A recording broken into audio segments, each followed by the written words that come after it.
Tonight on First Alert Weather Extra, rain returns to the forecast this weekend. We're on your side with the timing and if it's going to affect any of your plans. And it's Thursday, so that means an update to the drought monitor and if the rain will help the dry conditions. Plus, we explain the details behind nor'easters as the East Coast prepares to receive significant snowfall. WBRC Fox 6 News. First Alert Weather Extra starts now. Well, Tania, Lauren, we're talking about snow everywhere, but not here right now. No, we got, I like to call what we got yesterday some dandruff. That's about what it looked like.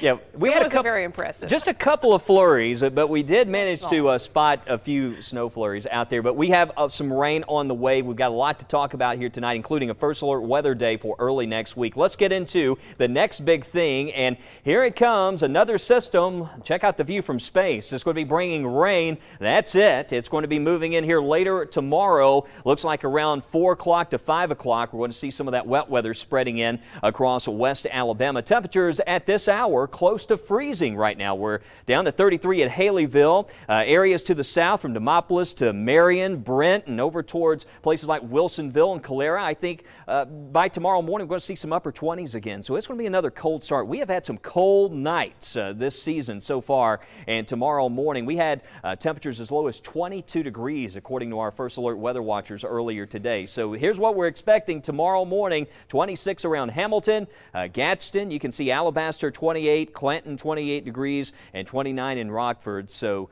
keep those plants protected. Make sure all the pets have a warm, cozy spot tonight, and certainly leave those faucet covers on. But that system that we're tracking here, not expecting severe weather, but with the weather changing so rapidly, and I mean this thing's going to cover a lot of real estate overnight and into tomorrow.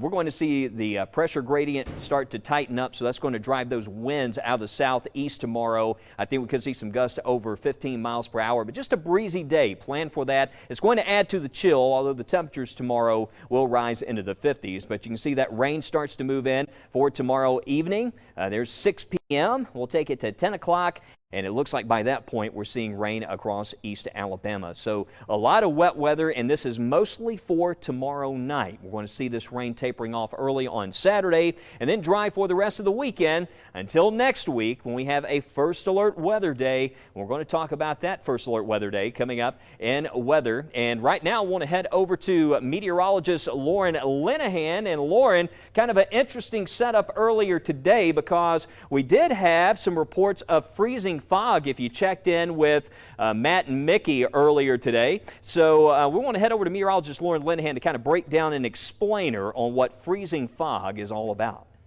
Yeah, Wes, that's right. What exactly is the science behind freezing fog? Well, first, you may just want to know how in the world does fog work? Well, actually what we see when it comes to fog is that possibility for this layer at the surface where the temperature reaches the dew point. And so what happens when the temperature reaches the dew point? Dew point is how much moisture is in the air. So if the temperature and the dew point are the same, moisture can form because the air is at 100% saturation. So there is condensation. You get clouds to form at the surface. And so that's when you can get radiation fog at night, because at night the earth cools down, so it loses that heating. So because you do have that temperature cooling to the dew point, you get clouds at the surface to form, known as fog. But what is freezing fog? And don't say it too fast because you may wind up saying freezing frog. And we're not talking about frogs here. We're talking about good old-fashioned fog. When you get temperatures on the road, like we get oftentimes in the winter, when the road temperature gets to at or below freezing, if there is fog developing, you can get a phenomenon called freezing fog. And that happens when you have those road temperatures at or below freezing. So you've got this freezing layer at the surface, and then you have fog developing. But what happens is fog is composed of what is known as supercooled water droplets. If you remember science from back in the day in school, you remember you've got solid, liquid, gas. When you have fog, it is in liquid form. But if the air's below freezing, why would it be in liquid form? Well, it's because of this phenomenon called supercooled water droplets, where liquid can exist at or below freezing. So you have these supercooled water droplets and you have that fog form close to the ground. what happens is it freezes on contact with the road. And so that can make for some slick travel. But hey, you know what else? It can also make for some pretty pictures. So as long as you're not driving in it, it makes for some beautiful views, as it almost looks like frost has developed over the road or on the ground. But we'll have some beautiful pictures of that freezing fog coming up in a bit. Yeah, and actually right now I want to show you one of those pictures that came in earlier today, and this was from Josh Burnham over in Raglan, and you can see it was just enough to coat the roads, and that's the big thing we want to talk about here with this is when you see a freezing fog advisory, what does that even mean, and does that mean we need to shut the roads down? Well, not necessarily. It's more of a localized impact, as we could see in some spotty areas if that ever happens around here, but it can happen in the wintertime, and certainly with temperatures in the sub-freezing range like what we had earlier today. And across the nation, a developing storm that will eventually become the first nor'easter of the year could bring the first significant snow in 2 years for several cities. According to Fox Weather, a low pressure system will develop on Friday along the Gulf Coast. Well, according to our weather team, we've been tracking that system, and it's going to make its way up the East Coast. It's on track to bring us some heavy rainfall, and then we're going to be seeing that significant snow. This is that system that's going to move through tomorrow and bring us rain, and it's going to be making its way up the East Coast. So they're already getting prepared, and there's likely going to be another system as we have early next week, that big low pressure system that's going to be moving through our region. That severe threat early next week is probably going to carry over into North Florida and into parts of the Carolinas. But we'll get into more specifics on those impacts coming up in the First Alert 7-day forecast. But what exactly are nor'easters, and what does it take for them to form? Meteorologist Tania Michelle has more on the full details. Yes, Wes, let's break down the science here. So let's start with a nor'easter and talk about the fundamentals. This is characterized by strong winds from the northeast, hint, nor'easter. And this primarily occurs between September and April, but can really occur at any time throughout the year. And it's typically formed about 100 miles off of the East Coast, but the locations can vary. High winds are associated with this. Heavy snow, heavy rain, and even flooding, especially in portions of New England and the mid-Atlantic. So here's a look at that setup. This is how it really sets up across the East Coast. Well, you have colder air that meets warmer air and winds coming from the north and east, and that's what brings in all that moisture from the oceans, and then you get a nor'easter. That's the breakdown on that science. If you want more updates on all of this stuff, of course, you can stay with us here on Weather Extra every weekday at 6:30. We love to break down the science. But in 30 seconds, we chat with the Shelby County EMA director and how they keep you safe in the event of severe weather or other disasters. Stay with us. We'll be right back.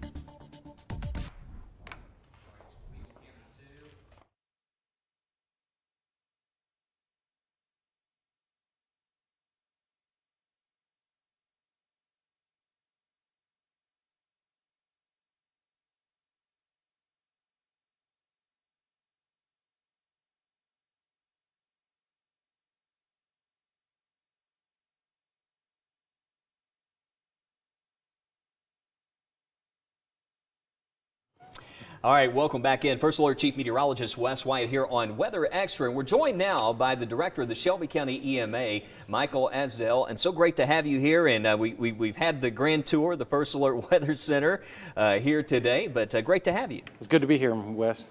I know it's been a very active, Shelby County is one of those areas the past few years, right off the bat when we were talking about having you join us here today, I was thinking about Eagle Point and that severe weather event that impacted around Oak Mountain. I know certainly a lot has changed since then, but talk a little bit about some of the changes and the way we kind of ramp up for severe weather, the way we're handling severe weather season after that event.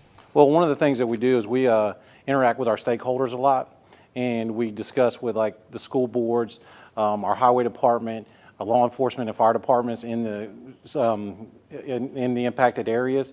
And also one of the biggest things that we're pushing right now is Shelby Alerts. And if you go to ema.shelbyal.com, and you can hit the red button and sign up for that. And that's how you get notifications. And I know you guys have notifications through your weather app as well, so it just becomes a redundant notification process. So with your notifications and our notifications, you're going to get warned, and that's the biggest thing I can really push right now is, are you being notified before the storm hits. You know, we had Jim Coker on not too long ago from the Jefferson County EMA, and that's the one thing that we all talk about. It's the redundancy, and it's having multiple ways to get those alerts, because many times when you're on the cusp of one of these severe storms moving in, the power often goes out. Yes, and then another thing with Everbridge and Shelby Alerts, it actually notifies you for more than just weather. Like if there's a chemical spill in your area, if there's a threat, if there's some kind of other hazard out there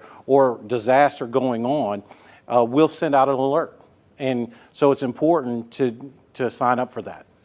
Yeah, and that's one of those things, we see a lot of times, we see the interstate shut down, there's been a spill, something going on, a lot more with respect to hazards and alerts, and could you just name a few more of those, some things we may not just consider with, I know we're always thinking about the weather, but other hazards. Well, like you said, a chemical spill, a highway shutdown for a major accident, or forest fires with the droughts going on. We will notify citizens if it's going to be impacting a neighborhood or, close to their structure or whatever. Yes, good stuff. And with the drought, we've had a lot of those reports here recently. And there was actually the one fire that we had in Shelby County. Can you talk a little bit about that? The one a couple years ago, or the one most recent? Most recent. Well, the one most recently was, there's been several actually, just yeah. small fires, no more than 20 acres. And what happens is forestry gets notified, and they'll come out and they'll do fire breaks, and the local fire department will come and put water on it. So we haven't had a huge fire, but back in 22 we had a 800-acre forest fire that was caused by burning leaves and the wind. You're right. High winds, and that was a heck of a fire. Well, listen, for folks in Shelby County, and one of the reasons we like to have you here is to talk a little bit about, I know you guys don't go out and open every public storm shelter that you have in the county, but can you talk a little bit about where those areas of safety are for someone that may, just a few that you may be able to name, some public storm shelters in the event we do have a weather situation? Absolutely, and they can go to shelters, and that's with an S, shelters with an S, at .shelbyal.com, and that will take you to the link where the location of all our shelters are. And what happened, we have some in Vincent, Westover, Montevallo, Columbiana, the south end of the county, a lot of public shelters. So any new shelters maybe on the horizon, or? We have applications at state and with FEMA right now. Well, I know most recently we had Montevallo, right? Yes. One of the newer ones. Yes, sir. And that's the one behind their fire department that just recently got open. So it's important for us to get out there, know where those shelters are if you don't have a concrete safe room or storm shelter at your home. Absolutely. And remember, just go ema.shelbyal.com, and it'll give you a list of information. It'll get you sign up for Shelby Alerts. And then it'll give you on our website. We actually have links that can lead you to prepare for other disasters. I mean, for severe weather, winter weather, chemical spills, things like that are on our website as well. All right, we'll certainly check that out, and we'll check out the app as well. It never hurts to have all those apps, have that redundancy during times of severe weather. Thank you for all you guys do, and we'll certainly have you back here on Weather Extra. But we've got some more coming up. Next week, Monday and into Tuesday, we got a system, could get kind of stormy around here. We'll talk about the severe weather possibilities coming up in First Alert Weather Extra.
Welcome back to First Alert Weather Extra. I'm meteorologist Tania Michelle, and it's Thursday, so you know what that means. An update to the drought monitor. Meteorologist Matt Daniel and Mickey Ferguson bring us the latest. It's Thursday, it's drought monitor time. That's right. They issue the drought monitor once a week, and it's on Thursday mornings. Yep. So let's go ahead and get right to it to let you know what's going on when it comes to the drought. Not much has changed, Mickey. There's not a lot of changes here, and we're really counting on some rain that we're getting over the next few days. But comparatively speaking to last week, I don't know if we can bring that up and compare them too. But we're looking at still some severe drought. The excessive or extreme drought is shrinking a little bit. Yeah, but the moderate drought, that's actually expanding a little bit. So here's what it looks like compared from last week. Not a lot of change, but that moderate drought in tan has gone up by 10%. Last week it was at around 69%, and now it's up to about almost 80% of the state in that moderate drought. So we still need that rainfall. We were able to catch up a little bit in Birmingham last month as far as our monthly totals, but we were still behind for the year. Yeah, normally in January, Birmingham will record about 5 inches of rainfall. Same in Tuscaloosa, a little less than 5 inches in Anniston. Nothing yet, but that's going to change by tomorrow and going into next week. Yeah, we get a couple of inches of rain for both of those events, but as you take a look at our monthly average rainfall, typically 5 inches. This is based on Birmingham's conditions, but 5 inches of rain until we get to March, where we get a lot of rainfall. Yeah, March is typically our wettest month, so we're entering that pattern we've been mentioning. We're in an El Nino. Normally that's more likely to see storm systems moving through the south, and that's what we're seeing now. So that's encouraging for the drought conditions, and what's also encouraging is how much rain we could be seeing across the southeast. The same spot seeing so much drought could see some very beneficial rainfall, 2, even maybe up to 5 inches of rain along the Gulf Coast. So next week, come next Thursday, we might be singing a different story, singing a different song there. Yeah, we'll be very interested to see that drought monitor a week from today. All right, y'all take care and stay dry. All right, here we go with the next 24 hours, and we've got temperatures out there tonight taking the big tumble down into the 20s. So freezing to start off, another cold, dry start tomorrow. We talked a little bit earlier. We had, I know, a little bit of freezing fog earlier today, caused a couple of slippery spots over in the eastern part of the state early on. But tomorrow morning, we do start out around freezing. We're not expecting those widespread impacts. It's going to be breezy, and that wind's going to pick up during the day. You can see east-southeast at 5 to 11, or actually showing 11 miles per hour. We'll probably see some higher gusts into the afternoon as this moves in. That rain reaching West Alabama looks like after 4 o'clock, so our timing still right on track for this to move in later in the day based on the newest data. And then tomorrow night, the rain spreading to the east, and early evening, if you have Friday night plans east of Birmingham, early Friday night plans, you'll probably be okay shape. This will probably won't reach places like Gadsden, Talladega, and Anniston until after 6 o'clock. You can see by 6 a.m. on Saturday, though, the rain starting to taper off from west to east. 6 a.m. showing dry weather from Hamilton to places like Sulligent, Fayette, Reform, and Gordo, back down towards Bolagie. So the rain's going to be moving out of West Alabama there early in the day, which means most of the weekend is going to be dry, and you can see from west to east. But the rest of the weekend dry. Next week, though, the break in the rain does not last long. As you know, we've been the first to tell you about that First Alert weather day in early next week, and it's a more dynamic system. And one thing I want to show you here is we go to Monday night and into Tuesday. There's 12 a.m. You can see as that powerful low pressure system approaches, we start to see a strong low-level jet kick in here off the Gulf of Mexico. We have a strong south wind, and many times I've seen these kind of systems move across Alabama. You can see that instability build its way northward into the central portions of the state. So at this point, we can't totally rule out the possibility of a severe weather threat, at least around the Montgomery area, perhaps reaching our far southern counties there by Monday night and into Tuesday. While the greatest risk for severe storms is to the south, this system is going to generate a lot of rain, a lot of wind. We're going to have some gusts out there, 30 to 40 miles per hour, so we could see some tropical storm force winds. And look at this into Tuesday morning. That's going to be a nasty line that's going to make its way through here once the final cold front with this system moves across the state there into the day on Tuesday. So we have a first alert weather day for impacts Monday night and into Tuesday. There will be some heavy rain, some gusty winds over 30 miles per hour, and a severe weather threat to the south. But again, that's next week. A lot can change. We're just giving you the first alert on this. You can see the instability values again are greatest in areas off to the south. This is the severe weather outlook down into South Alabama from the Storm Prediction Center. That's where we're seeing the greatest, at least, instability at this point. But look at these wind speeds there Monday night. 41 mile per hour wind gust around Birmingham and Tuscaloosa. Yeah, hang on to your hat. It is going to be a breezy night out there, and certainly the kind of setup where we could have some impacts Monday night and into Tuesday. So watching that system, but it looks like towards the end of next week there's a possibility that we might actually have another first alert weather day coming up for another impactful system. Meteorologist Lauren Linehan, we were talking about early in the week, but also seeing a system out there. It's a very active pattern. I know we've had that drought monitor still showing up across Alabama, but we've got several rainmakers on the way. Yeah, Wes, this is very typical for an El Nino winter as we look at our first alert weather calendar. Wes mentioned, of course, we've got that first alert weather day next Monday and Tuesday, but then the following weekend, this is the second weekend of January, it looks like there could be a system coming through. There is some question on whether we would see that in the Friday through Sunday time frame. This is looking really at the start of Martin Luther King Jr. weekend, January 12th through 14th. And in this time frame, we've been seeing our long-range weather models suggesting there could be a system coming through that could bring some rain or storms, all dependent on what the available energy is, how much moisture there is in the air, if there's going to be temperatures warm enough to support stormy weather. Regardless, looks like there's going to be a system coming in, fortunately, before MLK Day. So if you're going out of town that weekend, just make sure you're staying up to date on the First Alert weather app. That's really the only thing to note in that long-term forecast. But we'll take a final look at that immediate forecast in the next 7 days. Coming up in a bit, we'll be right back.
All right, welcome back into Weather Extra. I wanted to mention, it was great having the Shelby County EMA on the show, and I was talking with Michael Asdell. If you remember the Gatlinburg, the wildfire that happened there, yeah, and it was out of control. He said it was close to a situation like that at one point in Shelby County. So, Oh, that's not good. That's not good. yeah, with a couple years ago we had some of these wildfires, and he said that's why, when you have their app and some of these weather apps, you get those alerts when you have wildfires. A great tool. That is a great tool. Yeah. So I know it's been dry. Lauren, you shared the drought monitor earlier, and of course, no improvement. Yeah, Matt and Mickey Yeah. were showing us that Yeah. nothing had really changed. So Yeah. I think we're going to see some big changes here over the next couple of weeks as that active El Nino pattern kicks in. Yeah, so we had that, and it looks like next couple of days, again, we're going to have some rain tomorrow night into Saturday morning. Then early next week, Monday and into Tuesday, we still have that first alert weather day. Right now, it looks like the greatest risk for severe storms down in South Alabama. A lot of rain, a lot of wind for us, but we're going to have to watch it just in case that severe risk develops a bit further north. But nevertheless, an impactful start to the week. We're going to have more on what's ahead tonight. Weather every 6 minutes on your side, first at 9.